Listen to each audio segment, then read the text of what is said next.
The air inside room 13 of the long-abandoned manor didn't just feel stagnant, it tasted like ash and old copper. Clara had broken into the estate on a dare, seeking the ultimate thrill for her urban exploration blog.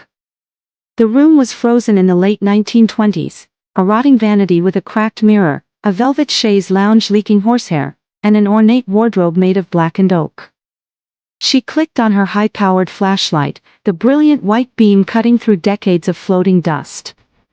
As she stepped deeper into the space, the heavy oak door behind her slammed shut with a force that rattled the floorboards. Clara jumped, spinning around. She grabbed the iron handle and pulled, but it felt as though it had been welded into the frame. At exactly 3 a.m., the temperature plummeted. Clara's breath turned to thick, white frost in the air. Then, a low, rhythmic scratching sound began from inside the blackened wardrobe. Scritch. Scritch. Scritch, asterisk. It sounded like blunt, broken fingernails tearing desperately at the wood from the inside. Clara backed away, her heart hammering against her ribs.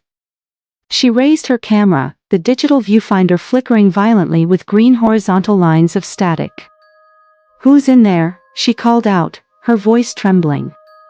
The scratching stopped. For a long, agonizing moment, the room was dead quiet.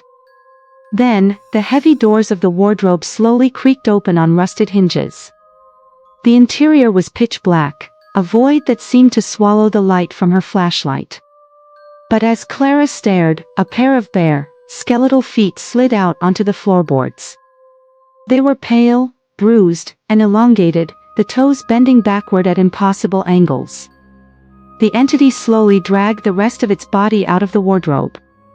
It was a towering, emaciated figure wrapped in a soiled, yellowed burial shroud.